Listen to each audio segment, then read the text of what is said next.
salaamaaleykum merci beaucoup président may nuyu gouvernement bu fi teew monsieur le ministre de la justice garde des Sceaux monsieur le ministre chargé des relations avec les institutions ak seen collaborateurs yi di nuyu collègues yi di nuyu ñu ñuy seetaan donc le public les journalistes et tous les Sénégalais qui nous suivent de partout dans le monde di wax ni bés bi bés bu am solo la liggéey bu am solo moo ñu fi indi liggéey bu sérieux la te yaakaar naa ni lu ñu présenté mooy proposition de loi de révision constitutionnelle bi loo xam ne lu ñu yàgg waxtaanee la mun naa ne depuis 20 ans nit ñaa ngi ci ay dialogue mun naa rappeler assise nationale 2009 commission nationale de réforme des institutions de 2013 ñu jóge ci récemment assise de la justice jógewaat ci 2025 assise de la justice 2024 la woon 2025 dialogue national sur le système politique te waxtaan yooyu ñun de teewee nañ ko notamment 2024 ak 2025 donc lu ma jaaxal mooy ñoo xam ne teeweewuñu waxtaan yooyu ñooy ñëw di laajaat ñu waxtaanaat encore si loo xam ne waxtaan nañ ci ba tënk ko ba d'accord ci am point de consensus te lu ci ëpp feeñ na ci constitution proposition de révision constitutionnelle bi donc pour man loolu yaakaar naa ni inconséquence la ñàkk sérieux la te bugguñu dëkk bi avancer parce que lu ñuy woote saa ñu fi indee proposition wala projet wala leneen ñu ne nañu reporter nañu ajourner nañu retirer pour moi c'est de l'attentisme et de l'immobilisme maanaam assemblée nationale bii mënul doxee noonu institutions yi mënuñu doxee noonu parce que dañu fee fal jox ñu ay indemnité jox ñu ay moyens comme constitution bi mun nañ ko nu mu ko waxee pour ñu voter ay loi ñu contrôler l'action du gouvernement et évaluer les politiques publiques donc loolu mooy suñu liggéey donc tey suñu indee ay proposition de loi lu ma jàpp mooy ne dañ ko war a examiner ku ci d'accordul nga indi ay amendement wala ay contre-proposition ñu ci d'accord ñoom ñu soutenir projet bi ñu passer ko à l'adoption parce que liggéey bu am solo nañu def depuis des années du ñu ñëw ba tey nag ñoo xam ne ñoom participer wuñu ci liggéey boobu te pratiquement lu ci ëpp ci réforme yu nga xam ne présenté nañ ko ñoom pendant que bu ñu nekkee au pouvoir pendant 12 ans dañ ko bloqué ils ont refusé de les appliquer ba tey Sénégalais yi sanctionné leen yóbbu leen en minorité moom mu ñëw ñu def ko suppléant mu ñëw suppléer à son chef de parti parce que ci liste nationale bi la làqatu woon jox ko suppléant parce que xam na ni mënul gagner département am mu ñëw suppléer à son chef de parti kooku démissionné xajal ko dugal ko pour mu dugg mu ñëw nag bëgg a bloquer suñu travaux yaakaar naa ni loolu vraiment ay caaxaan la pour man il faut qu'on soit sérieux chers collègues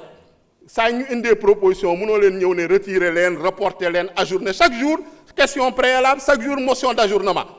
mais dugg leen ci débat de fond bi indi ay proposition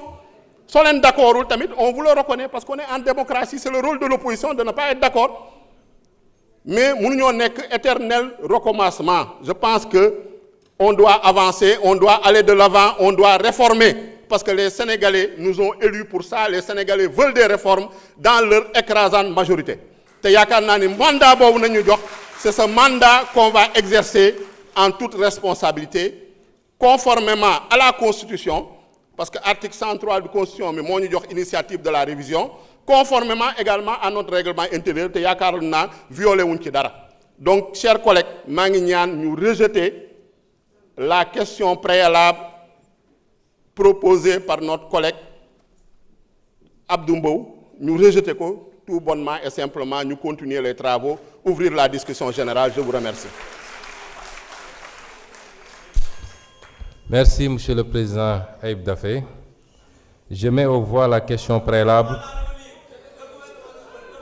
Je mets aux voix la question préalable. Quels sont ceux qui sont pour? Quels sont ceux qui sont pour?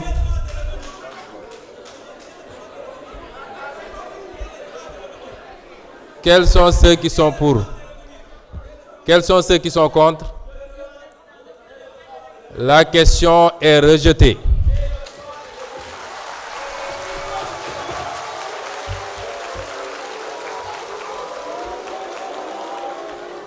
Y a-t-il d'autres questions préalables? Vous avez la parole.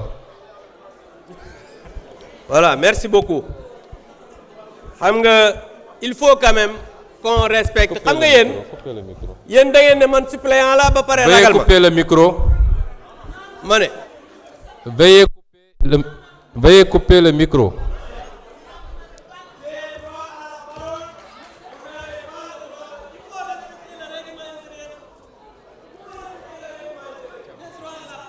Vous quittez le présidium ou je vous fais quitter. Vous quittez ou je vous fais quitter.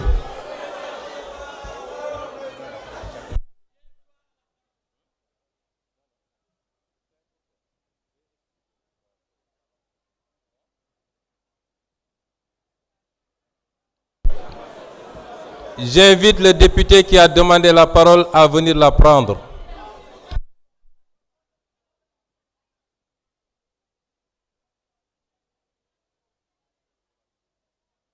J'ouvre le débat général. Ceux qui veulent s'inscrire n'ont qu'à s'inscrire.